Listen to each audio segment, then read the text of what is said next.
Hit का ये part 3 है। कल हमने पार्ट 2 आपको बताना चाहे था, लेकिन क्या हो गया, पार्ट 2 किसी कारण बस जो है बता नहीं पाए क्योंकि इंटरनेट का प्रॉब्लम था। तो दोस्तों देखिए, हमने जो है यहाँ पे रेडिएशन तक आपको बताया था, ये रेडिएशन तक आपको क्लियर कर दिया था। अब जो है हम आगे बढ़ेंगे। देखिए, इस चैप्टर से ये जो हीट एंड ट्रांसफ़र है, बस जो बेसिक क्वेश्चन आता है, बस बेसिक ही आता है, उससे हाई क्वेश्चंस कभी नहीं देखने को मिला है। और एक भी न्यूमेरिकल जो न्यूमेरिकल क्वेश्चन है वो नहीं, इसीलिए हम न्यूमेरिकल क्वेश्चन को नेगलेक्ट कर रहे हैं कि कोई भी न्यूमेरिकल क्वेश्चन आपको बनाना नहीं है। जितना पढ़ा रहे हैं उतना ही काफ़ी है।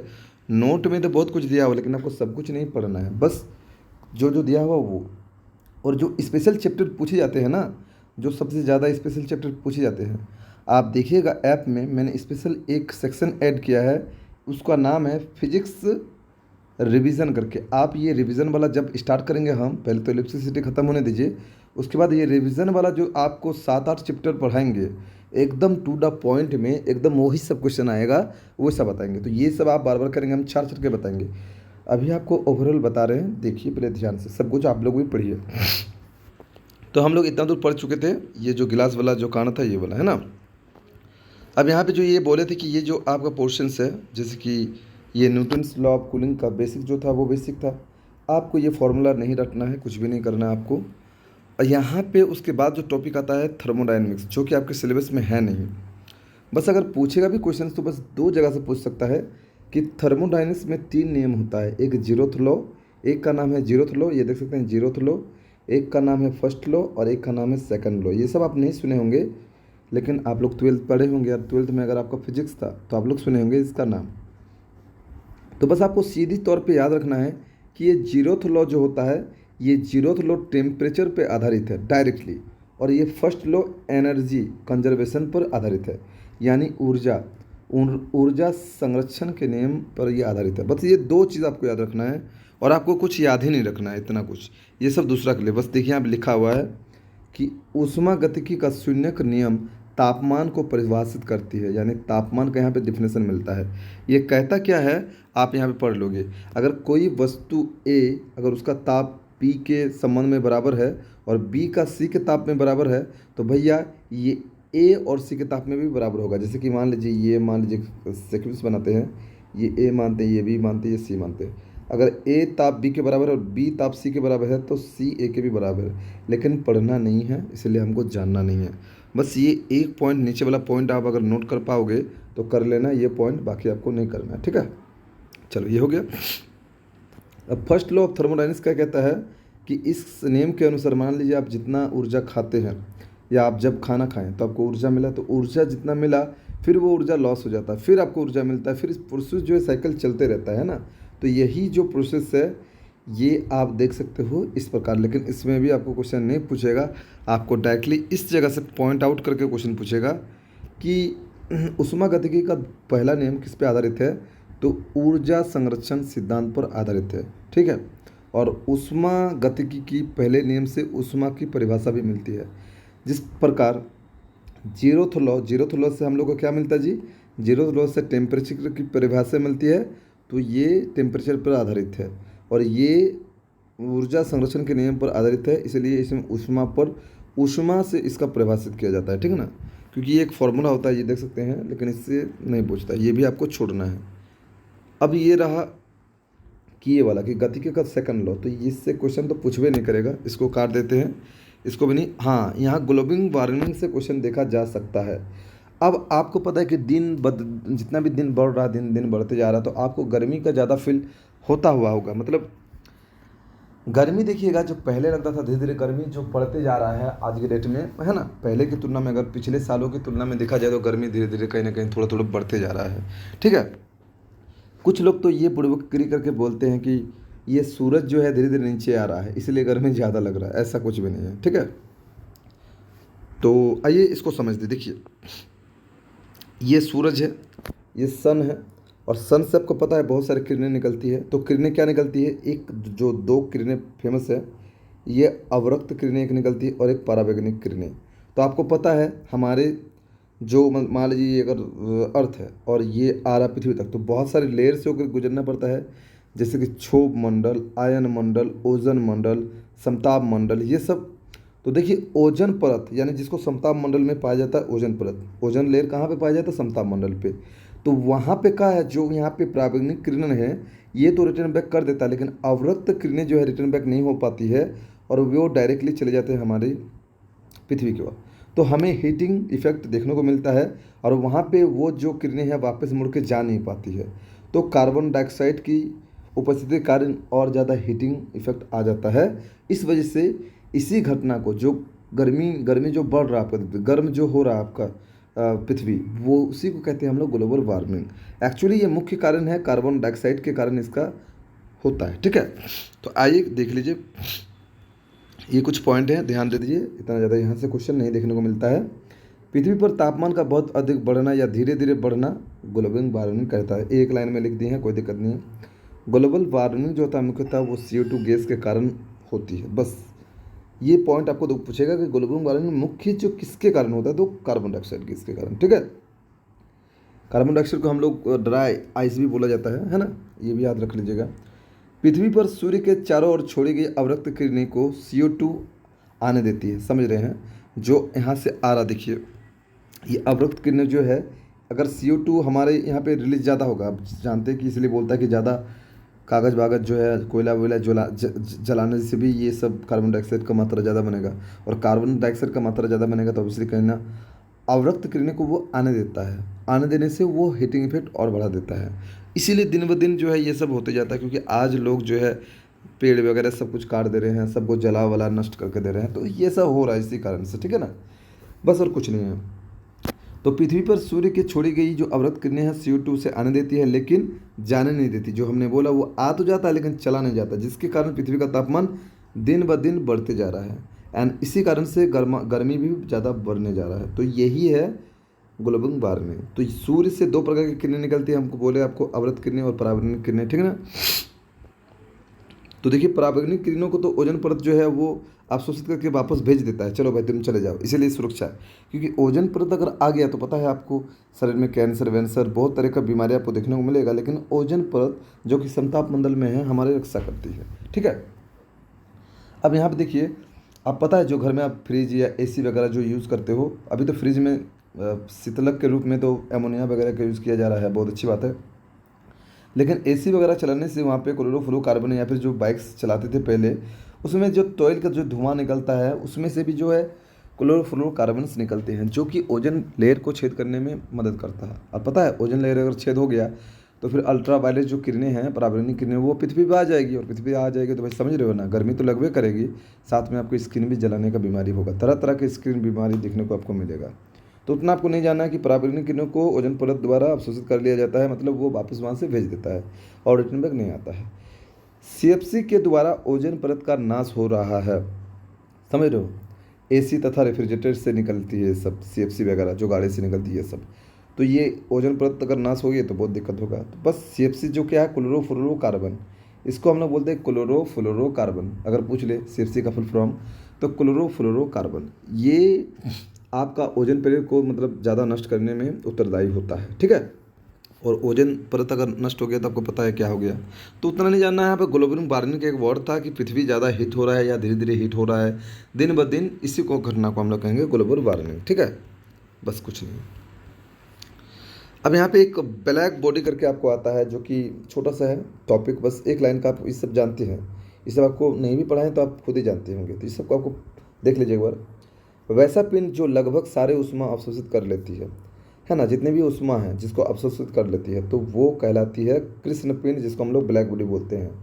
आप देखिएगा, अगर गर्मी के दिन में अगर आप ब्लैक बॉडी मतलब आप ब्लैक शर्ट या फिर दुपट्टा वगैरह जो भी कुछ पहन के जा रहे हैं, तो आप सारा जो है लाइट वो ऑब्जर्व कर लेते हैं, जितनी भी लाइट्स है। आपको पता है लाइट में 7 रंग होते हैं, ये तो जानते हो विबज्योर करके, तो वो सातों रंग को ऑब्जर्व कर लेता है। ऑब्जर्व करने का कैपेबिलिटी उनमें होता है, इसीलिए जब सातों रंग को ऑब्जर्व कर लेगा तो कहीं ना कहीं उसके अंदर ऑब्जर्व करने की कैपेसिटी है, तो गर्माहट भी ज़्यादा फीलिंग लगेगा।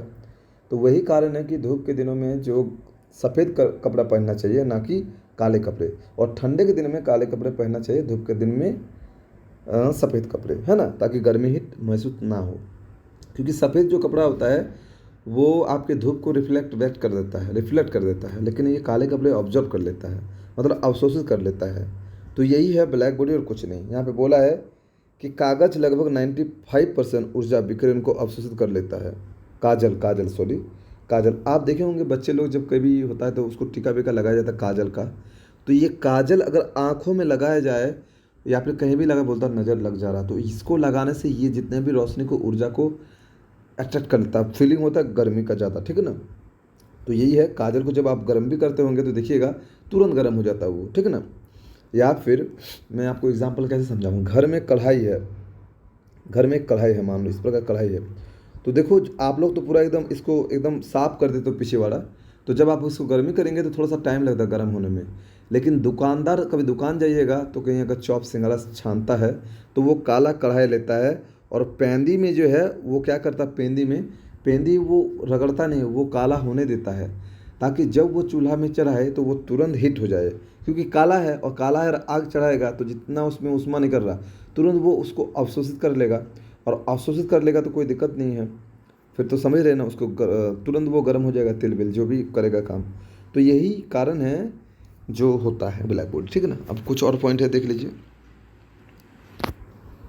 काले आदमी सारे उष्मा विकिरण को अवशोषित कर लेता है, इसीलिए उसे ज़्यादा गर्मी लेता है। जैसे हम लोग थोड़ा काला है तो काला आदमी अगर धूप में चलेगा तो उसको ज़्यादा गर्मीहट महसूस होता है, पसीना तुरंत तुरंत निकलता है, ऐसा आप देखे होंगे।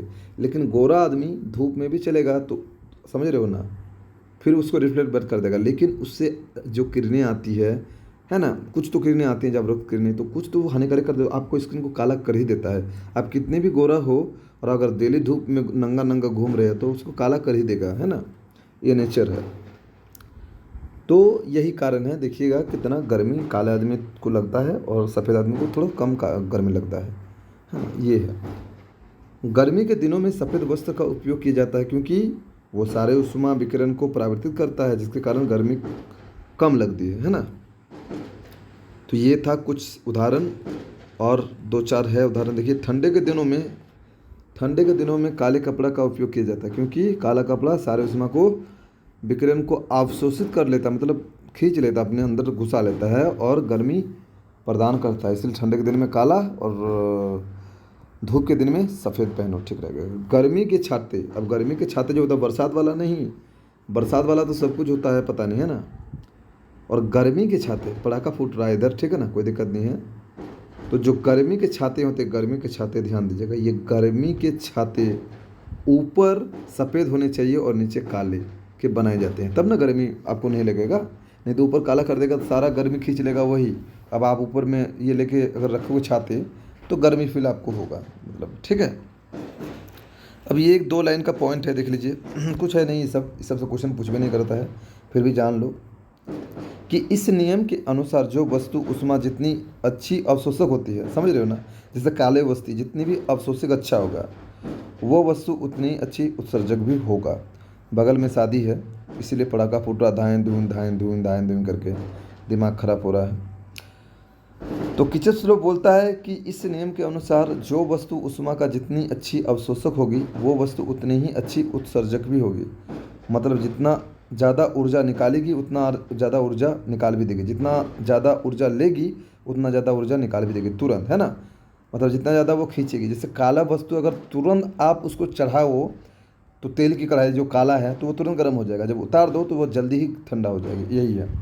इसलिए देखिए यहाँ पे बोला है कि काली प्याली में रखी चाय अन्य प्याली की अपेक्षा जल्दी ठंडा होती है। मतलब काला एक चाय का प्याली है, उसमें अगर डाला जाए चाय, या फिर कढ़ाई ले लो ना, एक कढ़ाई ले लो जो काला प्याली, जो आपको एग्जांपल दिए, काला जो इधर काला काला काला है पीछे तरफ, और चढ़ाते हैं तो वो तुरंत गर्म हो जाता है, तो वो जो है तुरंत ठंडा होने की भी प्रवृत्ति रखती है, ठीक ना। रुकिए मैं कवाली लगा देता हूँ तो पूरा फटाका दाएँ दाएँ दाएँ दिमाग ख़राब कर रहा है, ठीक है। अभी कवाली लगा दिया मैंने, अब देखें आवाज़ आता था क्या। अभी फिर पटाखा फूटना ही बंद हो गया। अब यहाँ पे बोल रहा है एक काली और एक सफ़ेद गेंद को समान तापमान पर गर्म करके अंधेरे कमरे में छोड़ दिया जाए तो वो अधिक चमकेगी, काली वाला, कोई दिक्कत नहीं, सब कोई काम का नहीं है।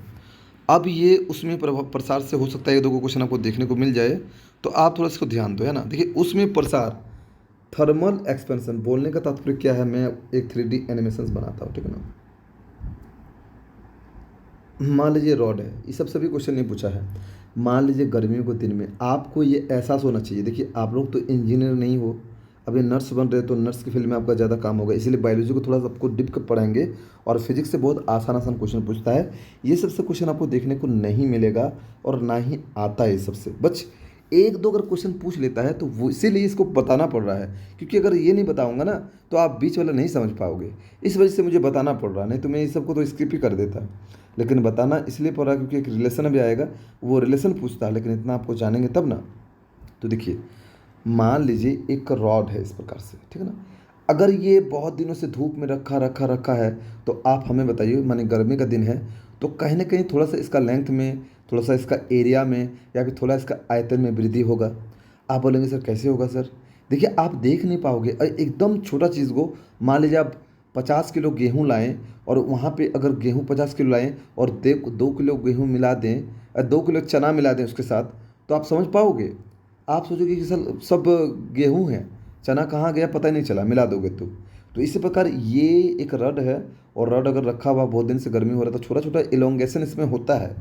ये इंजीनियर लोग को अच्छी तरह से पता है। जैसे मान लीजिए आप अभी नहीं जानते हो कि ऑपरेशन कैसे होता है ना। ऑपरेशन जब करोगे, जब पेट का ऑपरेशन होगा तो पेट में क्या क्या निकालना चाहिए क्या क्या नहीं, वो आप जानोगे जब आप देखोगे, है ना। अभी आपको बोलेंगे तो आप समझोगे नहीं, थोड़ा बहुत कन्फ्यूज होंगे, क्योंकि आप अभी उस चीज़ को देखे नहीं, आप एज्यूम नहीं कर सकते हैं। तो जब आप देखोगे तब एज्यूम होगा। लेकिन हम लोग क्या है, ये सब एज्यूम कर सकते हैं, क्योंकि माइक्रोस्कोपिक लेवल पे अगर किसी चीज़ को देखा जाए तब ये देखने को मिलता है कि हाँ भाई थोड़ा सा एलोंगेशन हुआ है। किस कारण? गर्मी के कारण। यानी ऊष्मा ये ऑब्जर्व किया, हीट हुआ, हीट के कारण इसके जो परिवर्तन हुआ, चाहे वो लंबाई में भी परिवर्तन हो सकता है, या फिर एरिया में भी परिवर्तन हो सकता है, या फिर आयतन में भी परिवर्तन हो सकता है। तो ये तीन आधार का परिवर्तन या प्रसार, एक्सपेंशन बोल सकते हैं इसको। जो एक्सपेंशन मान लीजिए इतना था, अब बढ़ के मान लीजिए इतना हो गया, बढ़ गया थोड़ा सा, तो जो भी एक्सपेंशन हुआ वो होता है। तो इसी को बोलते हैं हम लोग थर्मल एक्सपेंशन, यानी ऊष्मा के कारण जो प्रसार हुआ यानी कि एक्सपेंशन हुआ, that is called thermal expansion. क्या है ये, थोड़ा सुनिए। देखिए अधिकतर धातु ये गर्म करने के बाद फैलती है। अधिकतर धातु, ऐसा नहीं, कुछ लोग हैं जो नहीं फैलता है, जैसे बर्फ़ देखिएगा तो वो सिकुड़ता है। तो कुछ चीज़ है, जैसे अधिकतर धातु ये बात कर रहा, तो धातु गर्म करने के बाद फैलती है, जिसे प्रसार गुणांक कहते हैं। ये तीन प्रकार का होता है। एक होता है रेखीय प्रसार, रेखीय मतलब जो लंबाई में बढ़ेगा। एक होता है एरिया, क्षेत्रीय प्रसार, क्षेत्रीय प्रसार यानी कि जो एरिया में बढ़ेगा। एक होता है आयतन प्रसार, यानी कि जो वॉल्यूम में बढ़ेगा। तो देखिए एक होता है रेखीय प्रसार, एक होता है क्षेत्रीय प्रसार, एक होता है आयतन प्रसार गुणांक। ये तीन प्रकार का गुणांक होता है। तो देखिए यहाँ पे लिखा हुआ साफ तौर पे, ये रिलेशन आपसे नहीं पूछता है, बस ये जान लो क्या होता है। इसको अल्फ़ा से डिनोट करते हैं। अल्फ़ा से आप देखेंगे अभी आगे चल के, ये अल्फ़ा से डिनोट करते हैं जब किसी वस्तु को गर्म करते हैं। अब गर्म स्पेशली करेंगे तो धूप अगर देगा और बाहर में कोई रड रखा हुआ तो गर्म तो हो गया होगा। जैसे रेल की जो पटरी होती है वो सब में देखिएगा गैप गैप रखा जाता है। अभी सब बताएंगे, अब ध्यान से रखिए।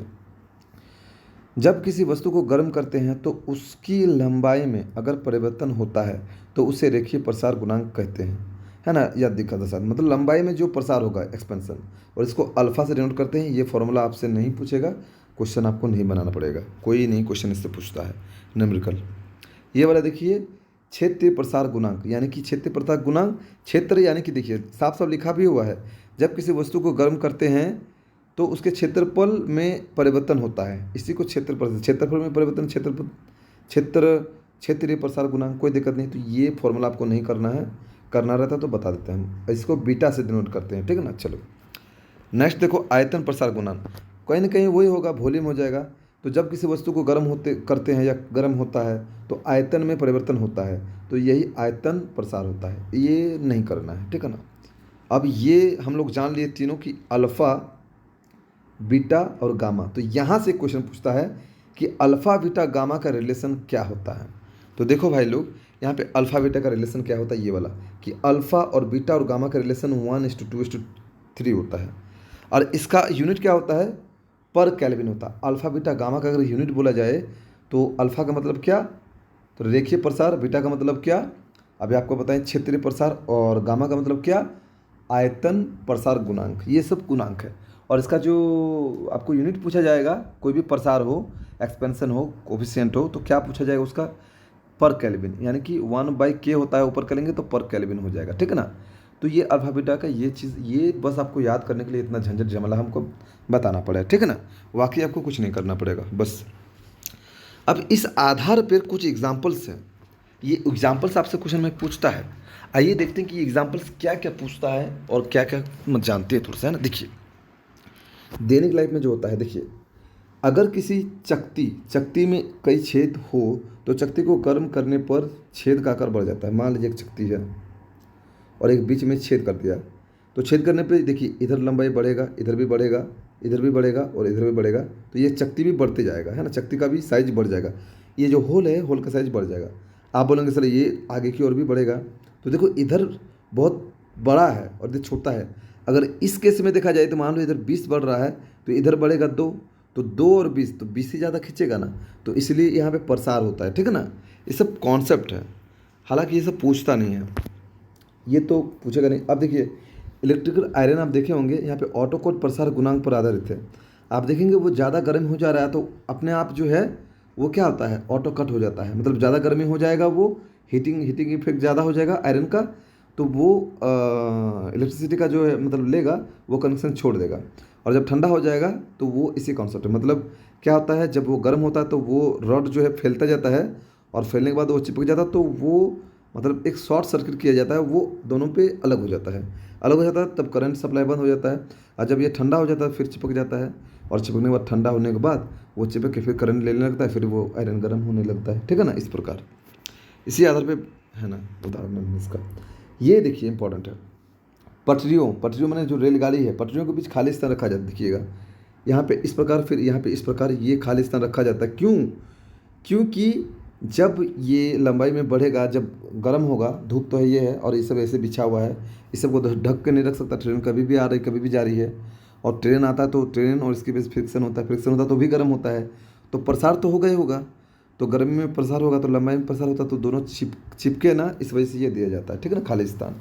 चूँकि गर्मियों के दिन में धातुओं का प्रसार होता है, ये रेखीय प्रसार पर आधारित है, ठीक है ना। ये चीज़ था। अब यहाँ से कभी कभी आपसे पूछ देता है, ये अल्फ़ा बीटा गामा नहीं पूछता, कभी कभी क्या पूछता पता है, अल्फ़ा और बीटा का बोलिए क्या होता है, क्या हो जाएगा। देखिए अल्फ़ा बीटा, पहले अल्फ़ा पहले बीटा है तो 1:2 हो जाएगा। अगर आपको बीटा और गामा पूछा जाए तो क्या हो जाएगा, 2:3 हो जाएगा, है ना। अगर आपसे अल्फ़ा और गामा पूछा जाए तो 1:3 हो जाएगा। इस प्रकार ये रिलेशन को आप काट छाट के लिख सकते हैं, ठीक है ना। ठीक है, चलो अब देखो इसी आधार पे एक क्वेश्चन बनाया हुआ है, तो ये क्वेश्चन भी इम्पोर्टेंट नहीं है। देखिए कितना टाइम हो गया, हाँ ये टाइम लगेगा, 1 घंटा का लेक्चर। देखिए ये न्यूमेरिकल बहुत आसान है, लेकिन यहाँ से क्वेश्चन नहीं पूछता है। यहाँ पे बोला कि अगर आयतन प्रसार इतना का मान इतना दिया हुआ है, क्षेत्र प्रसार का मान क्या है, तो बस कुछ नहीं, ये आयतन प्रसार है, ये क्षेत्र प्रसार है, दोनों का रिलेशन इतना इतना होता है, इसका दोनों का वैल्यू डाल देगा और आप निकाल लेंगे, आसान है। तो ये सब क्वेश्चन पूछता नहीं, लेकिन फिर भी आसानी उसी आधार पर है। ये वाला थोड़ा सा समझिए, ये वाला पहले बताए थे हम।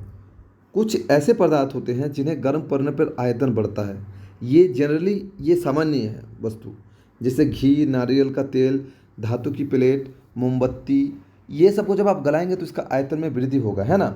और दाब बढ़ाने पर इसका क्वथनांक भी बढ़ता है, यानी कि जब इसका दाब प्रेशर बढ़ा देंगे, जैसे प्रेशर कुकर में प्रेशर बढ़ाएंगे तो ये उबलने लगेगा, इसका क्वथनांक बढ़ेगा, ठीक है ना। अब देखिए असामान्य वस्तु, जैसे कुछ वस्तु ऐसे असामान्य वस्तु है जो गर्म करने पर आयतन घटता है, ये सब अमान्य माने असामान्य वस्तु है, जैसे कि पानी, ढलवा लोहा, बिस्मत। तो बेस्ट एग्जांपल है पानी। पानी क्या है, ये वाला आपको याद रखना पड़ेगा कि पानी जो है गर्म करने पर इसका आयतन घटता है, लेकिन बाकी सबका देख लीजिए एक्चुअली में बढ़ता है आयतन, लेकिन इसका घटता है। बर्फ़, जब ये बर्फ़ बनता है, बर्फ़ की अवस्था में रहता है, और जब इसको गर्म करेंगे तो ये पिघलेगा, और पिघलेगा तो इसका आयतन घटेगा। ये जब बर्फ़ की अवस्था में रहता है तो आयतन बड़ा रहता है, और जब ये पानी के रूप में आएगा तब इसका आयतन घट जाता है, ठीक ना। ये तो ये पानी के लिए जो है स्पेशल केस है। इसके बाद हम लोग पानी का ये जो असामान्य रूप है, जो कि ये उल्टा पुल्टा हो रहा है, इसको हम लोग दिखाएंगे आपको फिगर के साथ थोड़ा सा, है ना। तो ये देखिए दाब बढ़ने पर गलनांक इसका घटेगा, उल्टा हो जाएगा, दाब बढ़ने पर गलनांक घटेगा, है ना, गलनांक कम होगा, समझ रहे हो ना। तो बर्फ़ के 2 टुकड़े को अगर आपस में दबाया जाता है तो क्या होगा, अगर 2 बर्फ़ के टुकड़े हैं आपस में दबाए, ये सब शायद बताए हैं केमिस्ट्री में। बर्फ़ के 2 टुकड़े को जब आपस में दबाया जाता है तो क्या होता है, तो उसका गलनांक घट जाता है और वो गल जाता है, ठीक है ना, और चिपक जाता है। इस ये समझे होंगे। पहाड़ पर रखी बर्फ़ नीचे से पिघलती है। आप देखेंगे पहाड़ में अगर बर्फ़ रख देंगे ऊपर में जाके तो ये नीचे से पिघलेगी, क्योंकि नीचे क्या होता है, प्रेशर कम होता है, और प्रेशर कम होने के कारण गलनांक घटता है, तो नीचे से गलते हुए ऊपर जाएगा। इसीलिए ये क्वेश्चन है। ये कहाँ से मैसेज आ रहा है भाई फालतू का। हाँ, तो ये था, ठीक है। तो बर्फ के दो टुकड़े को अगर आपस में दबाया जाए तो दाब बढ़ने के कारण गलना घट जाती है, ठीक है। और पहाड़ पर रखी बर्फ नीचे से पिघलती है, क्योंकि नीचे का दाब अधिक होने के कारण गलनांक कम होता है। बर्फ़ का बात कर रहा है, तो बर्फ़ में उल्टा हो जाता है। आइए जल की असामान्य घटना को देखते हैं कि कैसे ये पॉसिबिलिटी होता है। आपने 4 डिग्री वाला क्वेश्चन देखा था, और ये क्वेश्चन आपको पूछता है यहाँ से। ये 4 डिग्री वाला कॉन्सेप्ट है ना। स्टैंडर्ड जो होता है वो 4 डिग्री, जो अपेक्षित घनत्व होता है वो 4 डिग्री सेंटीग्रेड वाला जो होता है, 4 डिग्री में जो 4 डिग्री सेंटीग्रेड में जो होता है, क्या होता है जल। तो जल का जो आप अभी देख रहे हैं कि उल्टा पुल्टा आयतन घट जा रहा है, तो ये देखिए जल का असामान्य प्रसार। आपने जो ऊपर देखा ये वाला, ये सब जो कुछ ऐसे पदार्थ होते हैं जो गर्म करने पर आयतन बढ़ता है, ये तो जनरली होता ही है। लेकिन ऐसे पदार्थ जो गर्म करने पर आयतन घटता है, तो ये इसको देखते हैं कि कैसे हो रहा है। तो ये जल एग्जाम्पल में लेते हैं। देखिए सबसे पहले प्यार से देखिए, आप समझोगे है ना चीज़ों को।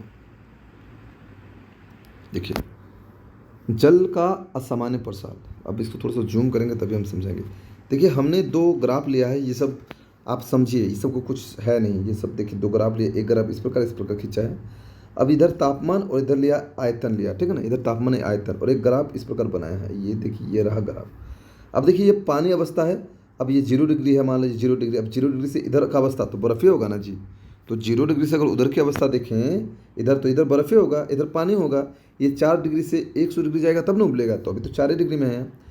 तो देखिए जब ये बर्फ़ से ये क्या बन रहा है, बर्फ़ से ये जब जल बन रहा है, इधर इधर अवस्था में ये बर्फ़ था लेकिन जल बन रहा है, तो देखिए इसका आयतन क्या हो जा रहा है, इसका आयतन घट रहा है। ऐसे जा रहा है मतलब आयतन घट रहा है। तो ये तो बोल रहे हैं ना, बर्फ़ से जब ये पानी बनता है तो आयतन घटता है। देखिए आयतन घटता, लेकिन कब तक, जब तक ये 4 डिग्री सेंटीग्रेड में ना हो, क्योंकि 4 डिग्री सेंटीग्रेड एक स्टैंडर्ड सेंटीग्रेड होता है।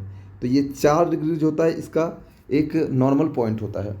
अब इस 4 डिग्री पे जाने के बाद फिर आयतन बढ़ने लगेगा, मतलब वो फिर से वही रूप ले लेगा जो कि घी डालडा वाला ले रहा था, वही रूप ले लेगा। लेकिन एक कंडीशन है कि ये 0 से, देखिए 0 से अगर ये 4 डिग्री के बीच जाएगा तो आयतन घटेगा। यहाँ पे बहुत बड़े कंसेप्ट है। और 0 से 4 डिग्री से ऊपर जा रहा तो आयतन बढ़ रहा। तो ये ग्राफ में हमने यही आपको दिखाया है। अगर इसी को घनत्व में बोला जाए, घनत्व में बोला जाए तो ये देखो इधर घनत्व ले लिए हैं, डेंसिटी, और ये वही वाला ग्राफ लिए हैं लेकिन इसको उल्टा कर दिए। अब देखिए अब इधर इधर आइस रहेगा, इधर आइस है। अब इधर से देखिए ये बढ़ते बढ़ते बढ़ रहा है, बढ़ रहा है, यहाँ बढ़ रहा है, फिर उसके बाद घटेगा घटेगा घटेगा। तो ये बढ़ रहा है, यानी कि 4 डिग्री तक ये बढ़ रहा है। 4 डिग्री नॉर्मल पॉइंट है। तो हम बोल सकते हैं साफ साफ यहाँ पर लिखा हुआ, देखिए क्या लिखा है कि जल का आयतन 4 डिग्री पर न्यूनतम होता है। देखिए जल का आयतन 4 डिग्री पर न्यूनतम होता है, लेकिन वो 0 से जब ये 4 डिग्री पे आ रहा है तो उसका आयतन घट रहा है, घट रहा है, घट रहा है। यानी बर्फ़ से जब वो जल बन रहा है तो उसका आयतन घट रहा है। हाँ ठीक है भाई, पैसा आ गया, सही है। इस प्रकार वो घट रहा, ठीक है ना, ये था। अब देखिए उसी प्रकार यहाँ पे वो पॉइंट सब लिखा हुआ है, आप देख लेंगे। इस सबसे यहाँ से पूछता है डायरेक्टली, जल का आयतन 4 डिग्री पर न्यूनतम होता है, जल का घनत्व 4 डिग्री पर अधिकतम होता है। देख लो यहाँ पे ग्राफ है, दोनों को दिख रहा है। देखो यहाँ पे घनत्व 4 डिग्री पर अधिक है, यहाँ पे घनत्व वॉल्यूम 4 डिग्री पर न्यूनतम है। ये वॉल्यूम तापमान ग्राफ है, ये डेंसिटी तापमान ग्राफ है, दोनों को यहाँ पे दिखा दिए हैं, ठीक है। अब यहाँ पे वही वाला कॉन्सेप्ट है। देखिए अब बोल रहा कि अगर जल को 2 डिग्री से 6 डिग्री तक गर्म किया जाता है, ध्यान से देखो, मान लो कहीं यहाँ पे 2 डिग्री होगा और यहाँ पे 6 डिग्री होगा, तो पहले देखो ये 2 डिग्री से 4 डिग्री जाएगा तो भैया कहीं ना कहीं घटेगा, और ये 4 से जब 6 में जाएगा तो ये बढ़ेगा। कितना मस्त क्वेश्चन है। तो ये देखो यहाँ पे वही सब लिख के रख दिए, देखो प्यार से, कि अगर जल को 2 से 6 डिग्री तक गर्म किया जाता है तो पहले आयतन घटेगा, है ना, पहले आयतन घटेगा, मैंने 2 से जब 4 तक होगा तो आयतन घटेगा। अब 4 इसका न्यूनतम बिंदु है, अब उसके ऊपर जाएगा तो बढ़ेगा। अब 6 जाना है तो 6 जाएगा तो कहीं कहीं बढ़ेगा। देखो ये वाला है कि जल इतने देना तो पहले आयतन घटता है, फिर न्यूनतम होगा, 4 डिग्री पर न्यूनतम हो गया और फिर उसका बढ़ेगा, है ना। उसी प्रकार अगर जल को 2 से 6 डिग्री तक गर्म किया जाता है तो पहले आयतन बढ़ता है। देखो यहाँ पे पहले क्या हो रहा है, देखो आयतन बढ़ रहा है। यहाँ पे 2 डिग्री है, यहाँ पे 2 है और यहाँ पे 6 है। पहले आयतन बढ़ रहा है, फिर नॉर्मल हो रहा है, न्यूनतम हो रहा है, फिर यहाँ पे घट रहा है। तो ये वाला पॉइंट देखिए यहाँ पे कितना मस्त है। अगर जल को 2 डिग्री से 6 डिग्री तक गर्म किया जाता है तो पहले घनत्व बढ़ता है, फिर महत्व होता है और फिर घटता है। ठीक है, तो ये बेसिक वाला क्वेश्चन अगर आपसे पूछा जाए तो ये 4 डिग्री जल का जो असामान्य रूप है क्यों ऐसा होता है, हमने आपको प्यार से दिखा दिया, समझा दिया, बुझा दिया। ठीक है ना, तो आई होप आप बुझे होंगे। चलिए अब यहाँ पे और एक बेसिक वाला क्वेश्चन है। देखो यहाँ पे कुछ नहीं, बेसिक वाला है।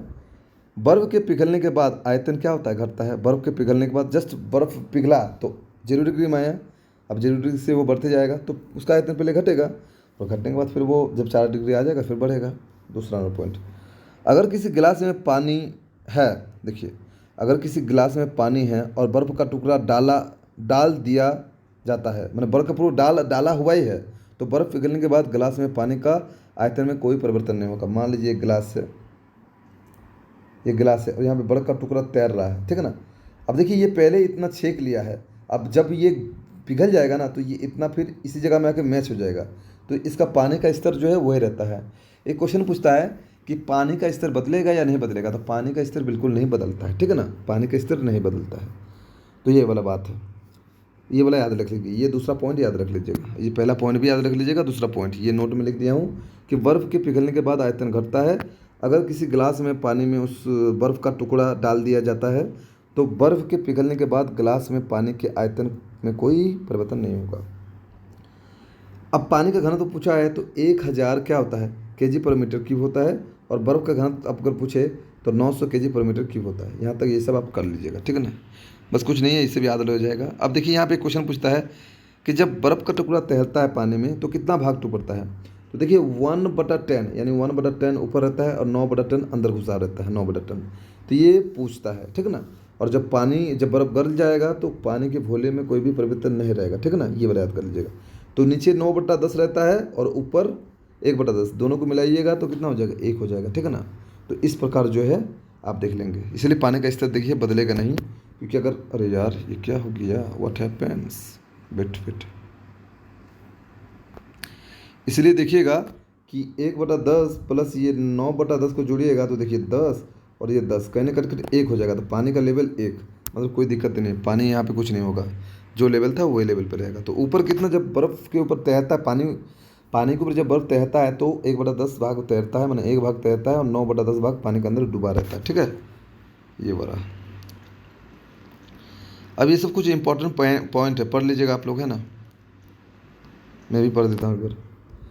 अत्यधिक ठंडे प्रदेशों में झील की ऊपरी सतह पर पानी बर्फ बन जाता है, जबकि निचले सतह 4 डिग्री सेंटीग्रेड पर रहता है। आपको पता है, अभी आपको ग्राफ दिखाएं, इस प्रकार ग्राफ दिखाए ना जी, इस प्रकार ग्राफ दिखाएं, है ना।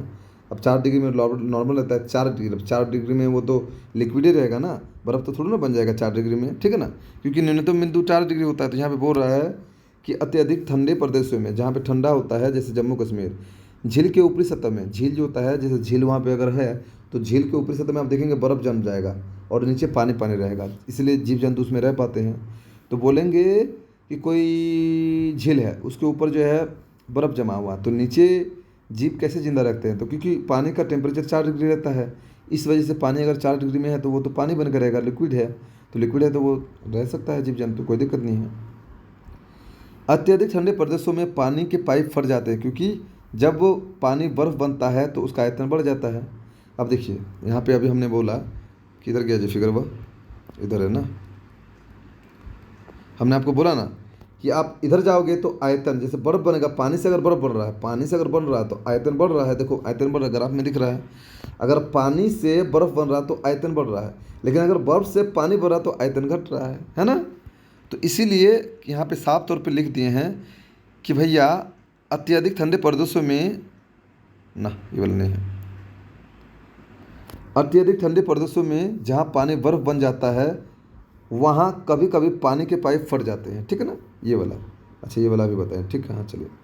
खाद्य पदार्थों को 4 डिग्री सेंटीग्रेड में रखा जाता है, जैसे फ्रिज आपका घर है तो वहाँ पे 4 डिग्री पे जो है वो सुरक्षित रह सकता है, संरक्षित माने सही रख सकता है।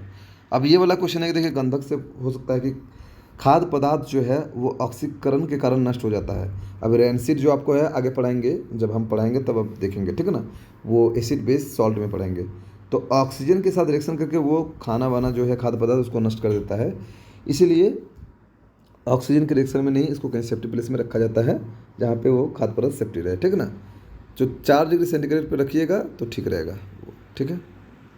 अब ये देखिए, जब ग्लास में पानी हो, इसमें एग्जांपल है, कोई दिक्कत नहीं। जब ग्लास में पानी हो और उसमें बर्फ़ का टुकड़ा डाल दिया हो तो सिर्फ पिघलने के बाद गिलास में पानी का आयतन में परिवर्तन नहीं होगा।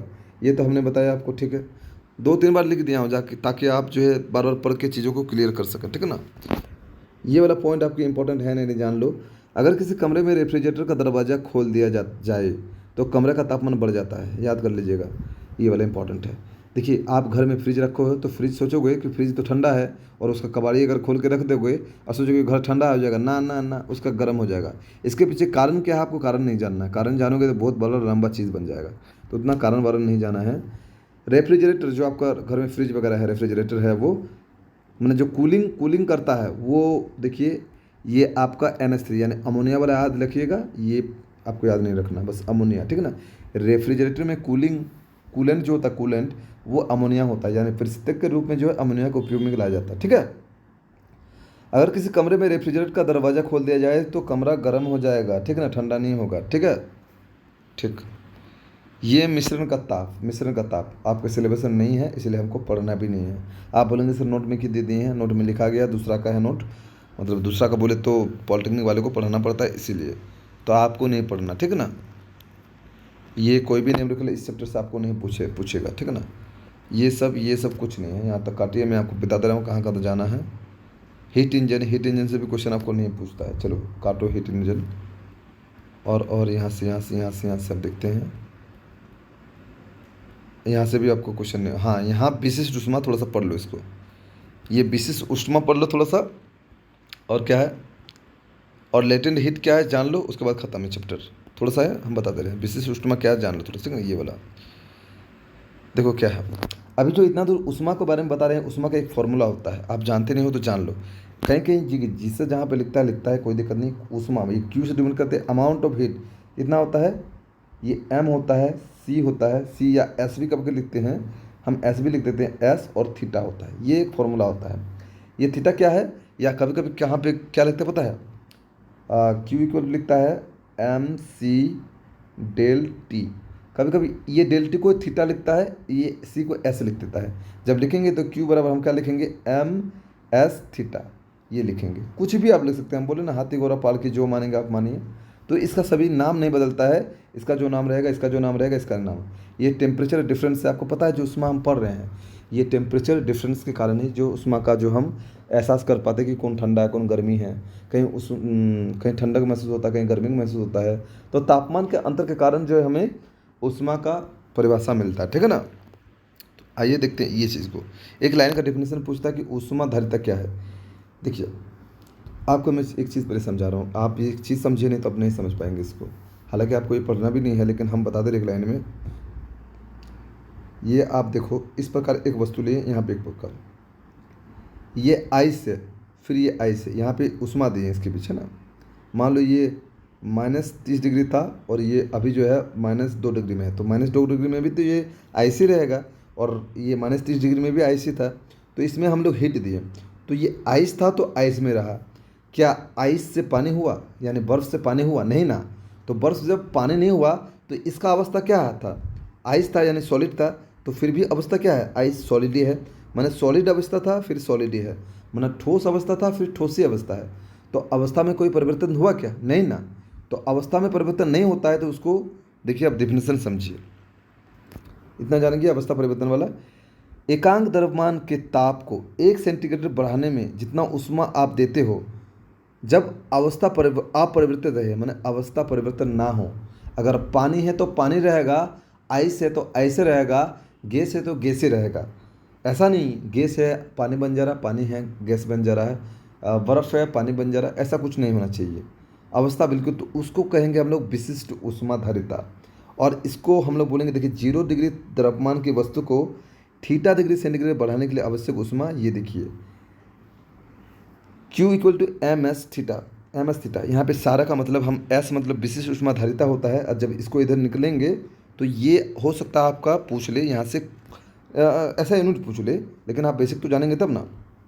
अब इसको इधर उधर करेंगे तो क्या करेंगे, देखिए क्यू इधर हो जाएगा, नीचे एम आ जाएगा, नीचे थीटा आ जाएगा, एम हो जाएगा थीटा, यहाँ पे एस हो जाएगा। तो देखिए यही वाला चीज़ यहाँ पे लिखा हुआ है। और ये क्यू आप वर्क एनर्जी पावर पढ़े थे, तब हम बोले जो कार्य होता है, कार्य वो जूल के बराबर होता है, कार्य जो होता है जूल के बराबर होता है, ये सब जानते होंगे। कार्य जो होता है वो जूल के बराबर होता है, समानुपाती होता है। तो ये जूल हो गया, और ये इसका हो गया केजी, और इसका थीटा का केल्विन हो जाएगा, क्योंकि टेम्परेचर केल्विन में होता है। तो जूल पर केजी पर केल्विन। तो देखिए लिख दिए, ऐसा यूनिट क्या होगा, ऐसा मतलब क्या, स्पेसिफिक हीट या फिर विशिष्ट ऊष्मा, जिसको बोलेंगे विशिष्ट ऊष्मा। तो ऐसा मतलब विशिष्ट ऊष्मा का जो है ऐसा मतलब क्या होगा, जूल पर केजी पर केल्विन। इसको अगर सीजीज में बोला जाए तो कैलोरी, क्योंकि जूल का सीजीस होता है कैलोरी, तो कैलोरी पर ग्राम पर सेंटीग्रेड, ये होता है आपका दो चीज़, आप देख लेंगे। अब कुछ पॉइंट है जो कि ये सब जो है ना, ये चैप्टर में आपको पूछेगा नहीं, लेकिन फिर भी आप देखिए इसको, इसीलिए तो लास्ट में पढ़ाया, इसको मैंने पढ़ाने वाला नहीं था, लेकिन मैं सोचा कि नहीं थोड़ा सा बता देता हूँ, अगर एक दो बेसिक क्वेश्चन सब पूछ ले तो आपका क्वेश्चन छूटे ना, इसीलिए मुझे ये चैप्टर बताना पड़ रहा है, नहीं तो छोड़ देता, मैं स्किप कर देता। सबसे अधिक विशिष्ट ऊष्माधारिता हाइड्रोजन की होती है, एक वर्ड याद रखना है। उसके बाद जल का होता है। तो विशिष्ट ऊष्मा का मान हाइड्रोजन, फिर जल में होता है। दूसरा पॉइंट, जल की विशिष्ट ऊष्माधारिता उच्च होती है, वही वाला कारण है ना। इसी कारण जो है आप देखिएगा, जो वाहन होता है, जो उनका रेडिएटर है, तो पानी डाला जाता है, पानी डाला जाता है, क्योंकि जिसका विशिष्ट ऊष्मा अधिक होगा वो धीरे धीरे गर्म होगा। जैसे रेडिएटर में पानी डाल देते हैं और पानी धीरे धीरे गर्म होगा, तो क्योंकि पानी का विशिष्ट ऊष्मा ज़्यादा है इसीलिए उसको डाला जाता है, ताकि कूलेंट इफेक्ट आपके इंजन को दे सके। नहीं तो आप कम ऊष्मा वाला ले लेंगे, कम ऊष्मा जो धारिता है, विशिष्ट ऊष्मा कम वाले ले लेंगे चीज़ और डाल देंगे, जैसे कि कॉपर, एल्युमिनियम, ये सब तुरंत गर्म हो जाता है। तो ये सब अगर डाल देंगे तो फिर दिक्कत है ना। तो इस सब में तुरंत हीट हो जाएगा, तो फिर क्या ही फ़र्क पड़ा, है ना। तो वही बात है। अब देखिए यहाँ पे एक चीज़ और है कि खाना बनाने वाले बर्तन विशिष्ट ऊष्माधारिता निम्न होती है, जबकि ऊष्मा चालकता उच्च होती है। मतलब जल्दी वो ऊष्मा से हो जाता है ना, जल्दी ऊष्मा उसमें गर्म हो जाता है, मतलब उसमें ऊष्माधारिता निम्न होगी तब ना वो जल्दी गर्म कर पाएगा। तो वही कारण है, बस कुछ नहीं। यहाँ पे ये दो पॉइंट है, ये दो पॉइंट आपको याद रखना है। जल की विशिष्ट ऊष्माधारिता 42 होता है, ये आपको पूछ लिया जा सकता है, अगर पूछेगा तो देख लीजिएगा। 4200 जूल पर केजी पर केल्विन होता है। और ये दोनों देख लीजिएगा, एक सीजीएस वाला पूछता है, कुछ नहीं। बर्फ़ की विशिष्ट ऊष्माधारिता आपको 2100 जूल पर केजी होता है, ठीक है ना। ये केल्विन होगा जी, के कर दे, केल्विन कर लीजिएगा, ठीक ना। अभी हमने बोला कि न्यूमेरिकल नहीं पूछता है, तो न्यूमेरिकल आप काटिए, न्यूमेरिकल आपको नहीं बनाना है, आप न्यूमेरिकल नहीं बनाइए, ठीक ना। अब एक होता है गुप्त ऊष्मा। गुप्त ऊष्मा कुछ नहीं है, तापमान को स्थिर रखते हुए अवस्था परिवर्तन में दी गई ऊष्मा जो है गुप्त ऊष्मा कहलाती है। जैसे कि मान लीजिए ये आइस था, फिर ये वाटर बना, मतलब क्या जल बना, H2O बना, वाटर बना, फिर ये गैस बन गया, गैस। तो मान लीजिए यहाँ इसके बीच कुछ ऊष्मा देंगे तब ना, ऊष्मा दिए इसको तब ना, कुछ ऊष्मा दिए, तो जो ऊष्मा दिए ये आपका लेटेंट हुआ, देखिए फेज चेंज कर गया। अब फेज चेंज कर गया, पहले आइस था, ठोस था, अब लिक्विड बन गया।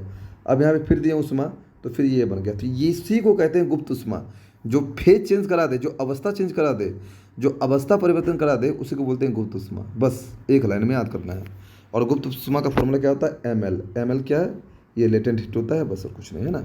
यहाँ पे इसका ऐसा ही मतलब देखिए, L मतलब क्या होता है, L मतलब देखिए, L को अगर निकलेंगे तो Q/m हो जाएगा, Q जूल होता है kg।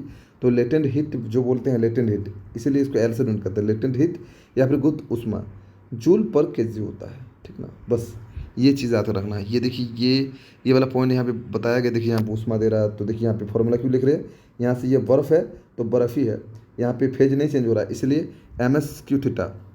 यहाँ पे बर्फ़ था तो ये पानी बन जा रहा है, देखिए फेज चेंज हो रहा है, हीट तो दे रहा है, फेज चेंज हो रहा है, तो फेज चेंज होने की वजह से देखिए ml हो जा रहा है। अब लेटेंट हीट, यानी कि यहाँ पे देखिए ये विशिष्ट ऊष्मा फेज चेंज नहीं कर रहा, तो विशिष्ट ऊष्मा ये फेज चेंज कर रहा है, बर्फ़ से पानी हो जा रहा है। तो ये यहाँ पे कौन सा ऊष्मा, इस ऊष्मा का बस नाम है। यहाँ पे ये वाला गुप्त ऊष्मा, ये वाला विशिष्ट ऊष्मा। फिर यहाँ से देखिए पानी है तो पानी में बन रहा है, तो देखिए ये विशिष्ट ऊष्मा हो गया। और ये देखिए पानी है, ये वाष्प बन जा रहा है, वाष्प, तो ये गुप्त ऊष्मा हो जाएगा। बस यही कुछ था। अब यहाँ पे आपको पूछ लेगा, कुछ नहीं, बस ये सब चीज़ कर लेंगे, आपका ख़त्म कहानी, ये चैप्टर आपका ख़त्म होता है। आपको ज़्यादा नहीं, अब ऑब्जेक्टिव क्वेश्चन जो बनता है बस वही से करना है। यहाँ पे जो हमने पहले बता दिया सेल्सियस वेल्सियस कॉन्वर्ट में, वही सब आपसे पूछता है ना, फ़ारेनहाइट वगैरह वो सब जो हम बताए हैं वो सब पूछता है। लेकिन ये सब जो है थोड़ा एक्स्ट्रा पॉइंट है, तो आप अपने नोट्स में जो जो अभी हम बताएं इस वीडियो में देखे होंगे, तो छाट छाट के जो जो हम बोले वो सब लिखना है जो आपके काम के लायक है ना। ऐसा नहीं कि पूरा को नोट करके, जितना भी ऑब्जेक्टिव क्वेश्चन बन रहा है वो आप कर लीजिएगा। और न्यूमेरिकल क्वेश्चन इससे नहीं पूछता है, तो न्यूमेरिकल क्वेश्चन को हटा दिया हमने, ठीक है ना, था हमने हटा दिया, क्योंकि वो पॉलिटेक्निक वाले के लिए है, आपके लिए नहीं, इसलिए हमने वो हटा दिया। क्योंकि ये जो पॉलिटेक्निक का तैयारी करता है झारखंड पॉलिटेक्निक, उसके लिए ये सिलेबस है। और तो आपको भी उसी में पढ़ना पड़ता है, लेकिन आपको छाट छाट के, उतना ज़्यादा नहीं, आपको छाट छाट, बस आपको बायो मस्त होना चाहिए, तो बायो आपको मस्त करा देंगे।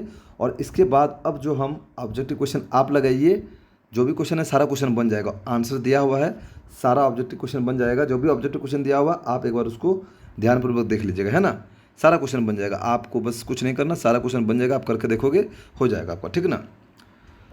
तो बस आज ये चैप्टर ख़त्म करता हूँ मैं। अब जो है जहाँ से पूछता है इलेक्ट्रिसिटी, उसको प्यार से धीरे पढ़ेंगे, है ना। और फिजिक्स का हमने एक नया जो है क्विक रिवीजन, अब जो है इसके बाद इलेक्ट्रिसिटी ख़त्म करूँगा और मैग्नेट्स वगैरह ख़त्म कर देंगे। उसके बाद फिजिक्स का रिवीजन चलेंगे, और रिवीजन में हम ऐसा ऐसा क्वेश्चन देंगे जो आपके 110% क्वेश्चन आएंगे, उसी तरह का क्वेश्चन आएंगे। और नोट भी हम उसका आपको अच्छे से देंगे, वो 7 का नोट सबको प्रोवाइड किया जाएगा, चाहे फिजिक्स केमिस्ट्री बायोलॉजी सबका दे दिया जाएगा, उसी से क्वेश्चन जो है फ्रेम किया जाता है और आपको मिलेंगे, ठीक है। तो तब तक ले bye bye, thank you very much.